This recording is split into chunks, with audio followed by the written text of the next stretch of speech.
Ja, det er svært at have en bror som David. Siden ulykken har det ikke været det samme overhovedet. Han bebrejder sig selv for det, der skete. Det var jo trafikuheld. Begge vores forældre døde.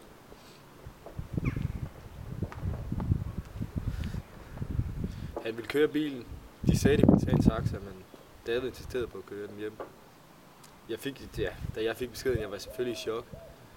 Begge mine forældre døde, og David der lagde på hospitalet, og jeg skyndte mig selvfølgelig derhen så hurtigt jeg kunne.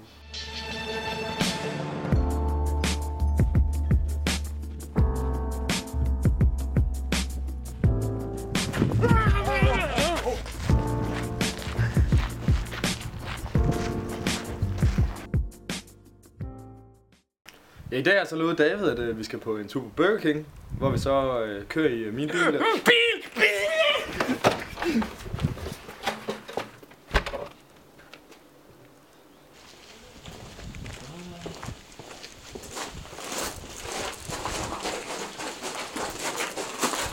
Har du en om på?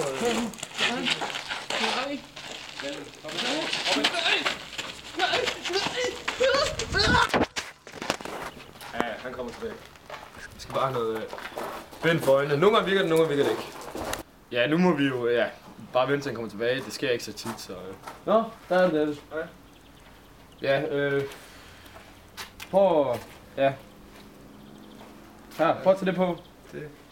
Så har vi lige noget, vi skal prøve.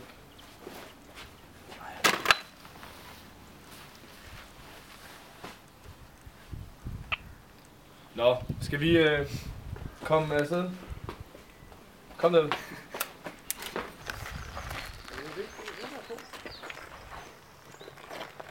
Ej, nu stille og roligt. Bare stop David. Kom ind på stolen. Duk ud. Og så ind på benet.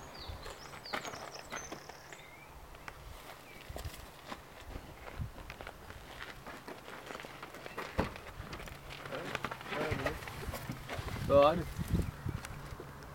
Hvad var det?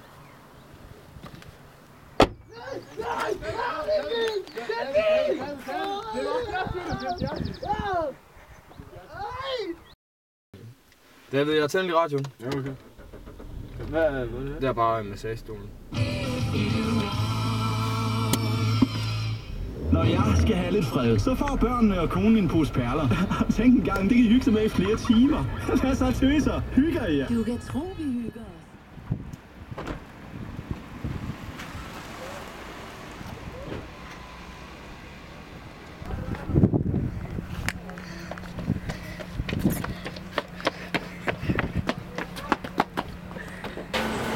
Hej.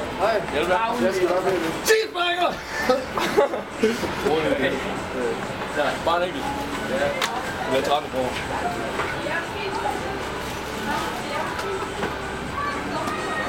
Spis her, tror jeg. Ja, spis her!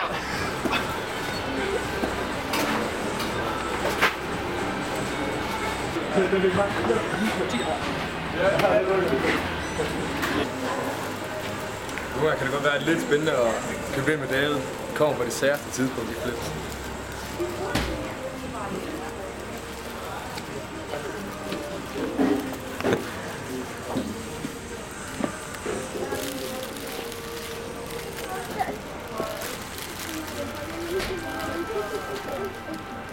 Min kone og jeg sparer næsten 10.000 kroner om året, da vi skiftede fagforeningen og A-kasse til det faglige hus. Ja, og ikke nok med det, da vi jo blev medlemmer, så fik vi godt.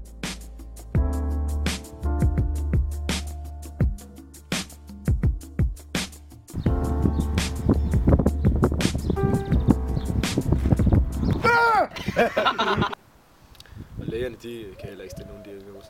Der er ingen, der ved, hvad det er. Det er derfor, de kalder det Davids syndrom. Sådan er bare!